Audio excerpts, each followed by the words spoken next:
মিনুর গপ্পসপ্পর আসরে আজ পড়ছি রবীন্দ্রনাথ ঠাকুরের লেখা বিখ্যাত ছোট গল্প পোস্টমাস্টার। প্রথম কাজ আরম্ভ করিয়াই উলাপুর গ্রামে পোস্টমাস্টারকে আসিতে হয়। গ্রামটি অতি সামান্য, নিকটে একটি নীলকুঠি আছে, তাই কুঠির সাহেব অনেক জোগাড় করিয়া এই নতুন পোস্ট অফিস স্থাপন করাইয়াছে। আমাদের পোস্টমাস্টার কলিকাতার ছেলে। জলের মাছকে ডাঙ্গায় তুলিলে যেরকম হয়, এই গণ্ডগ্রামের মধ্যে আসিয়া পোস্টমাস্টারেরও সেই দশা উপস্থিত হইয়াছে। একখানি অন্ধকার আটচালার মধ্যে তাহার আপিস, অদূরে একটা পানা পুকুর এবং তাহার চারিপারে জঙ্গল। কুঠির গোমস্তা প্রভৃতি যে সকল কর্মচারী আছে, তাহাদের ফুরসত প্রায় নাই এবং তাহারা ভদ্রলোকের সহিত মিশিবার উপযুক্ত নহে। বিশেষত কলিকাতার ছেলে ভালো করিয়া মিশিতে জানে না। অপরিচিত স্থানে গেলে হয় উদ্ধত, নয় অপ্রতিভ হইয়া থাকে। এই কারণে স্থানীয় লোকের সহিত তাহার মেলামেশা হইয়া ওঠে না। অথচ হাতে কাজ অধিক নাই। কখনো কখনো দুটো একটা কবিতা লিখতে চেষ্টা করেন, তাহাতে এমন ভাব ব্যক্ত করিয়াছেন যে সমস্ত দিন তরুপল্লবের কম্পন এবং আকাশের মেঘ দেখিয়া জীবন বড় সুখে কাটিয়া যায়। কিন্তু অন্তর্যামী জানেন, যদি আরব্য উপন্যাসের কোনো দৈত্য আসিয়া এক রাত্রের মধ্যে এই শাখা পল্লব সমেত সমস্ত গাছগুলা কাটিয়া পাকা রাস্তা বানাইয়া দেয় এবং সারি সারি অট্টলিকা আকাশের মেঘকে দৃষ্টিপথ হইতে রুদ্ধ করিয়া রাখে, তাহা হইলে এই আদমরা ভদ্র সন্তানটি পুনশ্চ নবজীবন লাভ করিতে পারে। পোস্টমাস্টারের বেতন অতি সামান্য, নিজে রাঁধিয়া খাইতে হয় এবং গ্রামের একটি পিতৃমাতৃহীন অনাথা বালিকা তাহার কাজকর্ম করিয়া দেয়। চারিটি খাইতে পায়। মেয়েটির নাম রতন, বয়স 12-13, বিবাহের বিশেষ সম্ভাবনা দেখা যায় না।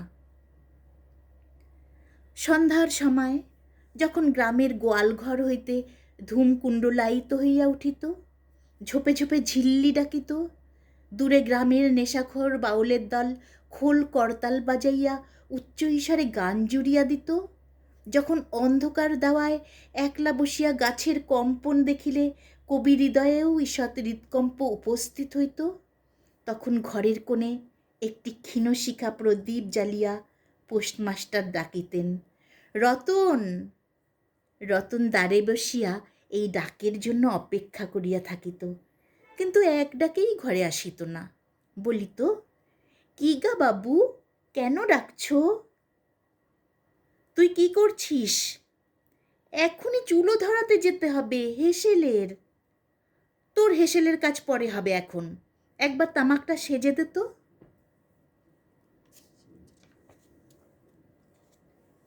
অনতি বিলম্বে দুটি গাল ফুলাইয়া কলিকায় ফু দিতে দিতে রতনের প্রবেশ। হাত হইতে কলিকাটা লইয়া পোস্টমাস্টার ফস করিয়া জিজ্ঞেস করেন, আচ্ছা রতন, তোর মাকে মনে পড়ে? সে অনেক কথা, কতক মনে পড়ে, কতক পড়ে না। মায়ের চেয়ে বাপ তাহাকে বেশি ভালোবাসিত। বাপকে অল্প অল্প মনে আছে। পরিশ্রম করিয়া বাপ সন্ধ্যাবেলায় ঘরে ফিরিয়া আসিত, তাহারই মধ্যে দৈবাত দুটি একটি সন্ধ্যা তাহার মনে পরিষ্কার ছবির মতো অঙ্কিত আছে। এই কথা হইতে হইতে ক্রমে রতন পোস্টমাস্টারের পায়ের কাছে মাটির উপর বসিয়া পড়িত। মনে পড়িত তাহার একটি ছোট ভাই ছিল। বহু পূর্বেকার বর্ষার দিনে একদিন একটা ডোবার ধারে দুইজনে মিলিয়া গাছের ভাঙ্গা ডালকে ছিপ করিয়া মিছামিছি মাছ ধরা খেলা করিয়াছিল। অনেক গুরুতর ঘটনার চেয়ে সেই কথাটাই তাহার মনে বেশি উদয় হইত। এইরূপ কথা প্রসঙ্গে মাঝে মাঝে বেশি রাত হইয়া যাইত, তখন আলস্যক্রমে পোস্টমাস্টারের আর রাঁধিতে ইচ্ছা করিত না। সকালের বাসি ব্যঞ্জন থাকিত এবং রতন তাড়াতাড়ি উনুন ধরাইয়া খান কয়েক রুটি সেকিয়া আনিত, তাহাতেই উভয়ের রাত্রের আহার চলিয়া যাইত। একদিন সন্ধ্যাবেলায় সেই বৃহৎ আটচালার কোণে আপিসের কাঠের চৌকির উপর বসিয়া পোস্টমাস্টারও নিজের ঘরের কথা পারিতেন। ছোট ভাই, মা এবং দিদির কথা, প্রবাসে একলা ঘরে বসিয়া যাহাদের জন্য হৃদয় ব্যথিত হইয়া উঠিত তাহাদের কথা, যে সকল কথা সর্বদাই মনে উদয় হয়, অথচ নীলকুঠির গোমস্তাদের কাছে যাহা কোনো মতেই উত্থাপন করা যায় না, সেই কথা একটি অশিক্ষিতা ক্ষুদ্র বালিকাকে বলিয়া কিছুমাত্র অসঙ্গত মনে হইত না। অবশেষে এমন হইল, বালিকা কথোপকথনকালে তাহার ঘরের লোকদিগকে মা, দিদি, দাদা বলিয়া চিরপরিচিতের ন্যায় উল্লেখ করিত। এমনকি তাহার ক্ষুদ্র হৃদয়পটে বালিকা তাহাদের কাল্পনিক মূর্তিও চিত্রিত করিয়া লইয়াছিল। একদিন বর্ষাকালে মেঘমুক্ত দ্বিপ্রহরে ঈষৎ তপ্ত সুকোমল বাতাস দিতেছিল। রৌদ্রে ভিজা ঘাস এবং গাছপালা হইতে এক প্রকার গন্ধ উত্থিত হইতেছিল। মনে হইতেছিল যেন ক্লান্ত ধরণীর উষ্ণ নিঃশ্বাস গায়ের উপরে আসিয়া লাগিতেছে, এবং কোথাকার এক নাছোড়বান্দা পাখি তাহার একটা এক টানা সুরের নালিশ সমস্ত দুপুরবেলা প্রকৃতির দরবারে অত্যন্ত করুণ স্বরে বারবার আবৃত্তি করিতেছিল। পোস্টমাস্টারের হাতে কাজ ছিল না।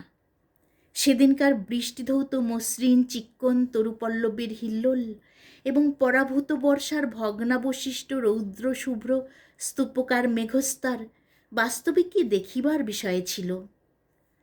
পোস্টমাস্টার তাহা দেখিতেছিলেন এবং ভাবিতেছিলেন, এই সময় কাছে একটি কেহ নিতান্ত আপনার লোক থাকিত, হৃদয়ের সহিত একান্ত সংলগ্ন একটি স্নেহপুত্তুলি মানবমূর্তি। ক্রমে মনে হইতে লাগিল, সেই পাখি ওই কথাই বারবার বলিতেছে, এবং এই জনহীন তরুচ্ছায়া নিমগ্ন মধ্যাহ্নের পল্লব মর্মরের অর্থও কতকটা ওইরূপ। কেহ বিশ্বাস করে না এবং জানিতেও পায় না, কিন্তু ছোট পল্লীর সামান্য বেতনের সাব পোস্টমাস্টারের মনে গভীর নিস্তব্ধ মধ্যাহ্নে দীর্ঘ ছুটির দিনে এইরূপ একটা ভাবের উদয় হইয়া থাকে। পোস্টমাস্টার একটা দীর্ঘশ্বাস ফেলিয়া ডাকিলেন, রতন। রতন তখন পেয়ারা তলায় পা ছড়াইয়া দিয়া কাঁচা পেয়ারা খাইতেছিল। প্রভুর কণ্ঠস্বর শুনিয়া অবিলম্বে ছুটিয়া আসিল। হাঁপাইতে হাঁপাইতে বলিল, দাদাবাবু ডাকছ? পোস্টমাস্টার বলিলেন, তোকে আমি একটু একটু করে পড়তে শেখাবো বলিয়া সমস্ত দুপুরবেলা তাহাকে লইয়া সরেয়া করিলেন, এবং এইরূপে অল্পদিনেই যুক্ত অক্ষর উত্তীর্ণ হইলেন। শ্রাবণ মাসে বর্ষণের আর অন্ত নাই। খাল, বিল, নালা জলে ভরিয়া উঠিল। অহর্নিশি ভেকের ডাক এবং বৃষ্টির শব্দ। গ্রামের রাস্তায় চলাচল প্রায় এক প্রকার বন্ধ। নৌকায় করিয়া হাটে যাইতে হয়। একদিন প্রাতঃকাল হইতে খুব বাদলা করিয়াছে। পোস্টমাস্টারের ছাত্রীটি অনেকক্ষণ দ্বারের কাছে অপেক্ষা করিয়া বসিয়াছিল, কিন্তু অন্য দিনের মতো যথাসাধ্য নিয়মিত ডাক শুনিতে না পাইয়া আপনি খুঙ্গিপুঁথি লইয়া ধীরে ধীরে ঘরের মধ্যে প্রবেশ করিল। দেখিল পোস্টমাস্টার তাহার খাটিয়ার উপর শুইয়া আছেন, বিশ্রাম করিতেছেন মনে করিয়া অতি নিঃশব্দে পুনশ্চ ঘর হইতে বাহিরে যাইবার উপক্রম করিল। সহসা শুনিল, রতন। তাড়াতাড়ি ফিরিয়া গিয়া বলিল, দাদাবাবু ঘুমোচ্ছিলে? পোস্টমাস্টার কাতর স্বরে বলিলেন, শরীরটা ভালো বোধ হচ্ছে না, দেখ তো আমার কপালে হাত দিয়ে।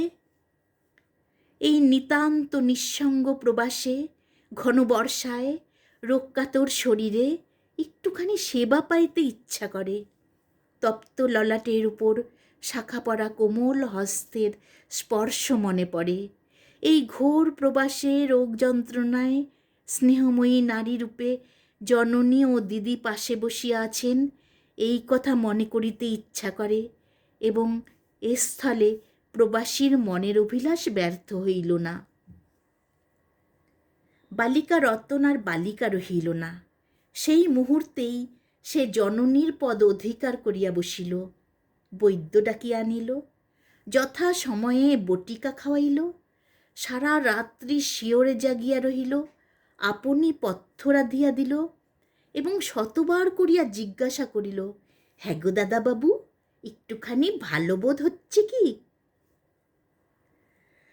বহুদিন পরে পোস্টমাস্টার ক্ষীণ শরীরে রোগশয্যা ত্যাগ করিয়া উঠিলেন। মনে স্থির করিলেন, আর নয়, এখান হইতে কোনো মতে বদলি হইতে হইবে।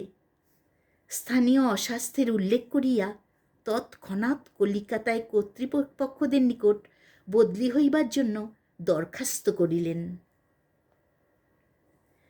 রোগসেবা হইতে নিষ্কৃতি পাইয়া রতন দ্বারের বাহিরে আবার তাহার স্বস্থান অধিকার করিল, কিন্তু পূর্ববৎ আর তাহাকে ডাক পড়ে না। মাঝে মাঝে উকি মারিয়া দেখে পোস্টমাস্টার অত্যন্ত অন্যমনস্কভাবে চৌকিতে বসিয়া অথবা খাটিয়ায় শুইয়া আছেন। রতন যখন আহ্বান প্রত্যাশা করিয়া বসিয়া আছে, তিনি তখন অধীর চিত্তে তাহার দরখাস্তের উত্তর প্রতীক্ষা করিতেছেন। বালিকা দ্বারের বাহিরে বসিয়া সহস্রবার করিয়া তাহার পুরনো পড়া পড়িল, পাছে যেদিন সহসা ডাক পড়িবে সেদিন তাহার যুক্ত অক্ষর সমস্ত গোলমাল হইয়া যায়, এই তাহার একটা আশঙ্কা ছিল। অবশেষে সপ্তাহখানেক পরে একদিন সন্ধেবেলায় ডাক পড়িল। উদ্বেলিত হৃদয়ে রতন গৃহের মধ্যে প্রবেশ করিয়া বলিল, দাদাবাবু, আমাকে ডাকছিলে? পোস্টমাস্টার বলিলেন, রতন, কালই আমি যাচ্ছি।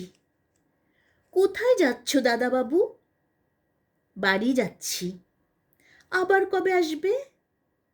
আর আসব না।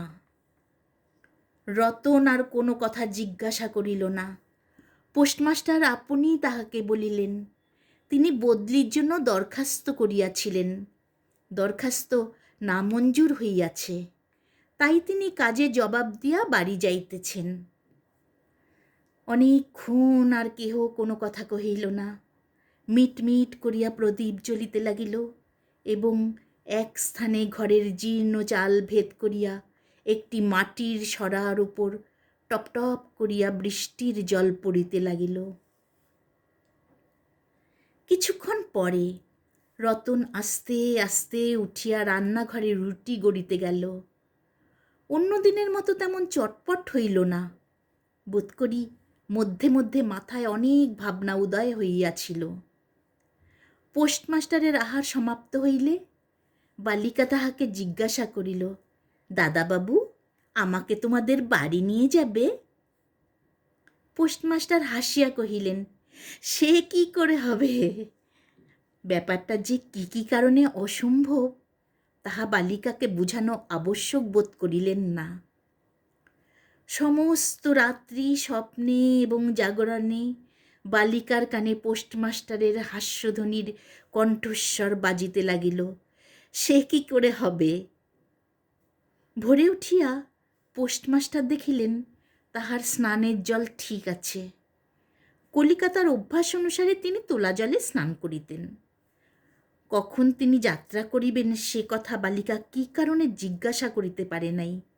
পাছে প্রাতঃকাল আবশ্যক হয়, এই জন্যে রতন তত রাত্রে নদী হইতে তাহার স্নানের জল তুলিয়া আনিয়াছিল। স্নান সমাপন হইলে রতনের ডাক পড়িল। রতন নিঃশব্দে গৃহে প্রবেশ করিল এবং আদেশ প্রতীক্ষায় একবার নীরবে প্রভুর মুখের দিকে চাহিল। প্রভু কহিলেন, রতন, আমার জায়গায় যে লোকটি আসবেন তাকে বলে দিয়ে যাব, তিনি তোকে আমারই মতন যত্ন করবেন। আমি যাচ্ছি বলে তোকে কিছু ভাবতে হবে না। এই কথাগুলি যে অত্যন্ত স্নেহগর্ভ এবং দয়াদ্র হৃদয় হইতে উত্থিত সে বিষয়ে কোনো সন্দেহ নাই। কিন্তু নারী হৃদয়ে কে বুঝিবে? রতন অনেক দিন প্রভুর অনেক তিরস্কার নীরবে সহ্য করিয়াছে, কিন্তু এই নরম কথা সহিতে পারিল না। একেবারে উচ্ছ্বসিত হৃদয়ে কাঁদিয়া উঠিয়া কহিল, না না, তোমাকে কাউকে কিছু বলতে হবে না, আমি থাকতে চাই নে। পোস্টমাস্টার রতনের এরূপ ব্যবহার কখনো দেখেন নাই, তাই অবাক হইয়া রহিলেন। নূতন পোস্টমাস্টার আসিল, তাহাকে সমস্ত চার্জ বুঝাইয়া দিয়া পুরাতন পোস্টমাস্টার গমনোন্মুখ হইলেন। যাইবার সময় রতনকে ডাকিয়া বলিলেন, রতন, তোকে আমি কখনো কিছু দিতে পারিনি, আজ যাবার সময় তোকে কিছু দিয়ে গেলুম, এতে তোর দিন কয়েক চলবে। কিছু পথ খরচা বাদে তাহার বেতনের যত টাকা পাইয়াছিলেন পকেট হইতে বাহির করিলেন। তখন রতন ধুলায় পড়িয়া তাহার পা জড়াইয়া ধরিয়া কহিল, দাদাবাবু, তোমার দুটি পায়ে পড়ি, তোমার দুটি পায়ে পড়ি, আমাকে কিচ্ছু দিতে হবে না, তোমার দুটি পায়ে পড়ি, আমার জন্য কাউকে কিচ্ছু ভাবতে হবে না।